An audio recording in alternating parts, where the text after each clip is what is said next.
वर्धेत आशा वर्करची विविध मागण्यांसाठी धरणे आंदोलन।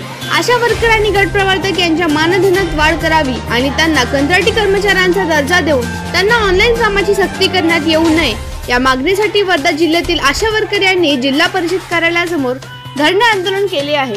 वर्धा जिल्ह्यातून शेकडोंच्या संख्येत आशा वर्कर या धरणे आंदोलनात सहभागी झाले आहे। मागणी दिवसाच्या निमित्ताने विविध मागण्यांसाठी हे आंदोलन करण्यात आले आहे। सरकार होश में आओ, होश में आओ, होश में आओ। अरे फडणवीस सरकार होश में आओ, होश में आओ, होश में आओ। अरे अजित दादा होश में आओ, होश में आओ, होश में आओ। अरे आदित्य तटकरे होश में आओ, होश में आओ, होश में आओ। अरे मागण्या आमच्या हक्काच्या नाही कुणाच्या बापाच्या।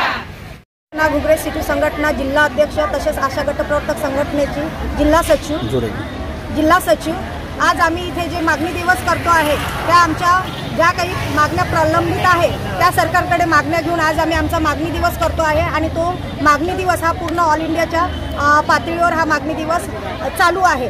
तर ज्या काही आमच्या मागण्या आहे आशा वर्करच्या मागण्या आहे जे काही सरकारने आश्वासनं दिली आहेत ज्याचा GR काढला आहे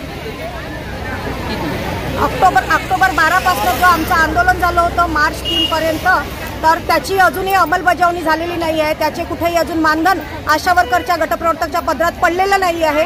तसंच अंगणवाडी सेविकांचं सुद्धा मानधन त्यांच्या पदरामध्ये अजून पडलेलं नाही। जे काही शासनाने त्यांच्या समोर वाढ करण्याची घोषणा केली होती ते सुद्धा त्यांना देण्यात आलेलं नाही आहे। तसेच ज्या शालेय पोषणच्या महिला आहेत मिड डे मील म्हणून त्या काम करतात खिचडी शिजवण्याचं त्यांच्या सुद्धा काही मागण्या आहेत त्या सरकारने अजूनपर्यंत पूर्ण केल्या नाही आहे। त्याची जर पूर्तता झाली नाही तर आम्ही याच्यापेक्षा मोठा संख्येनं रस्त्यावर उतरणार आणि तीव्र आंदोलन करणार असा मी सरकारला इशारा देत आहे।